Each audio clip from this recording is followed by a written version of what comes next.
ආයිබෝන් අදත් ඔයගොල්ලෝ සාදරයෙන් පිළිගන්නවා travel with chef YouTube channel එකට. ඔන්න අදත් මම රෙසිපි එකක් අරන් ආවා. ඒ තමයි මේ එළු මස් සුප් එකක් කොහොමද හදාගන්නේ කියලා. ඉතින් මේක ඉතාමත්ම හරියටම ලේසි හදාගන්න. මම ඔයගොල්ලන්ට කියලා දෙන්නම් කොහොමද මේක ලේසියෙන්ම හදාගන්න පුළුවන් විදිය. ඉතින් බලමු මේකට අවශ්‍ය මොනවද මේ අමුද්‍රව්‍ය කියලා. ප්‍රධාන වශයෙන් අපිට අවශ්‍ය වෙනවා අනිවාර්යෙන් මේ එළු මස්. ඉතින් එළු මස් කටු සහිත එළු මස් තමයි අරන් තියෙන්නේ. ඉතින් මෙතනක් තියෙනවා ග්‍රෑම් 700ක 800ක වගේ ප්‍රමාණයක්. ඒ වගේම අපි පාවිච්චි කරනවා කැරට් පාවිච්චි කරනවා. ඊළඟට අර්තාපල් තියෙනවා. ඊළඟට මම ලීක්ස් ටිකක් වැඩිපුර මම දානවා ඒකට. ඊළඟට තමයි මෙතන තියෙනවා මේ පරිප්පු තියෙනවා. එතන අපිට අවශ්‍ය මේ පොඩි ග්‍රෑම් 100ක වගේ ප්‍රමාණයක් තමයි දාන්නේ. මොකද ඒකෙන් පොඩ්ඩක් මේක අපිට සෝස් එක හොඳට හැදිලා එනවා. ඊළඟ ලූණු තියෙනවා. ඊළඟට තියෙනවා සුදු ලූණු. ඊළඟට මම පාවිච්චි කරනවා මෙතන ගම්මිරිස් ඇට ටේබල් ස්පූන් දෙකක වගේ ප්‍රමාණය. ඉතින් මේකත් ඒ විදිහටම දානවා. ඊළඟට ලුණු අපිට අවශ්‍ය වෙනවා ඒ ටික. ඉතින් සමහර අය එක එක විදිය දේවල් හදනවා. නමුත් මම මේක ඉතාම ලේසියෙන් පහසුවෙන් ගුණ විදියට හදාගන්න විදිය තමයි අද කියලා දෙන්නේ. අපි බලමු කොහොමද මේක හදන්නේ කියලා. ඉතින් අපි මුලින්ම කරන්නේ මේකට තෙල් ටිකක් එක මෙතන එකතු කරනවා. ඒකල්ලා මේක ගින්දර පොඩ්ඩක් වැඩියෙන් තියලා තමයි අපි මේ වැඩේ කරන්නේ. ඊට පස්සේ මම මේක ඉස්සෙල්ලා මේ එළු මස් ටික මේක හොඳට සීල් වෙන්න ඕන. ඉතින් ඒක නිසා තමයි මම මේ විදියට එකතු කරන්නේ එළු මස් ටික කලින්.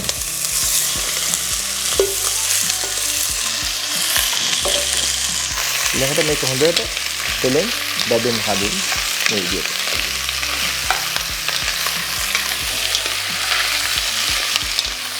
ඉතින් මම මේ වලට පේන ඇති මේකෙදි මම කරේ මේක හොඳට සීල් වෙන්න ඇරියා මස් එක. ඒක සීල් වෙන්න ඇරලා ඊට පස්ව තමයි මම අනිත් දේවල් එකතු කරන්නේ. කියන්නේ මම දැන් සුදු ලුණු ටික එකතු කරනවා. ඊළඟට ලුණු ටික ඊළඟ ගම්මිරි ඒ සියල්ල මේ විදිහට එකතු කරලා මේක තව ටිකක් මේක පොඩ්ඩක් මේ තෙලෙත් එක්ක තෙල් ගතියත් එක්ක මේක බැදෙන්න ආරම්භ.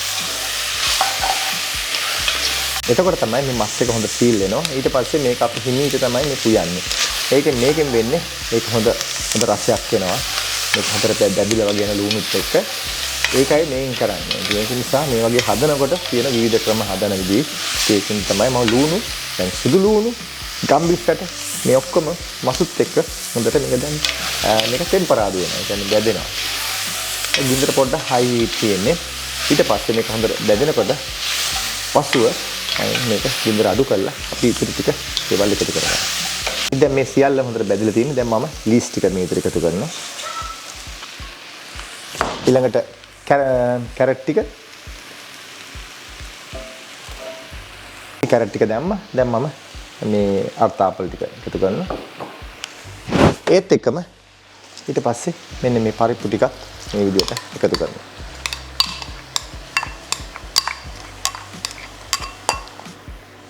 ඒ දාලා ඊට පස්සේ මේක වැහෙන්න අපි වතුර දානවා මේ විදිහට.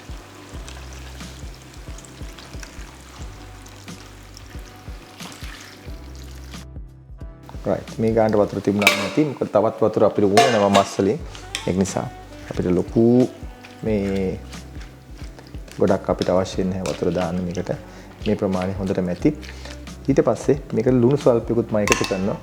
ප්‍රධාන වශයෙන් මේ ටික තමයි අපිට එකතු අවශ්‍ය වෙන්නේ. එතකොට ලුණු ගොඩක් වැඩි කරගන්න එපා. අවශ්‍ය විදිහට අවසානයේදී අපිට පුළුවන් මේක එකතු කරන්න. ඉතින් මේක විනාඩි 45ක් වගේ ප්‍රමාණයක් මේක වහලා තියන්න හිමීට තැම්බෙන්න ආරින්න. මම ඉතින් පසුව ඔයාලට පෙන්නන්නම් මේක තැම්බුනන් පස්සේ කොහොමද මේක සුප් එක ඇවිල්ලා තියෙන්නේ කියලා. ඉතින් දැන් ඇත්තටම විනාඩි 45ක් විතර ගිහිල්ලා සුප් එකට. මොකද ඒකෙදි හොඳට මස් ටික තැම්බෙන්න ඕන. සාහිල ඕලු නම් ටිකක් ඕවර් කුක් වෙන එකේ ප්‍රශ්නයක් නැහැ. ඒක රස එනවා. ඊළඟට පරිප්පු වලින් කරන්නේ අපි දාපු වලින් ඒවල සෝස් එක වගේ තික් එක හැදෙනවා. විශේෂයෙන් අපි දාපු අර්තාපලුත් සෝස් එක ටිකක් තික් වෙන්න ගන්නවා. ඉතින් ඒකත් එක හොඳයි නැත්තම් ගොඩක් වෙලාවට වෙන්නේ වතුර වගේ එනවා. ඉතින් ඒකයි අපි මේ විදිහට හදලා දාන්නේ මේ අවශ්‍ය ඉන්ග්‍රීඩියන්ට් ටික දැම්මේ. ඉතින් මේ අපි බලමු දැන් කොහොමද හරි සුවඳකුත් එනවා මෙතන. ඉතින් ඒක නිසා අපි බලමු දැන් කොහොමද තත්ත්වය කියලා. මම ඉස්සෙල්ලා බැලුවා. දැන් ඇත්තටම හොඳට තැම්බිලා තියෙන්නේ. මේ මස්සල මේ පාර්ට්ස් එක කියන්නේ මේ මස් කැලි ගැලවෙන්න සයිස් එකට තියෙන. ඒ කියන්නේ හොඳ තත්ත්වයක තියෙනවා. ඉතින් මේකෙදි ගොඩක් මේ ගින්දර එහෙම අඩු ගින්නෙන් තමයි මේක තඹ ගන්න ඕන. නැත්තම් ගොඩක් හයියෙන් තැම්බුවොත් මස් එහෙම මේ ගොඩක් වෙලාට හයි වෙන්න බලනවා. ඉතින් මේක දැන් හොඳටම ඇති. දැන් මම මේක ඔයාලට මේ බෝල් එකටම දාලා පෙන්වන්න.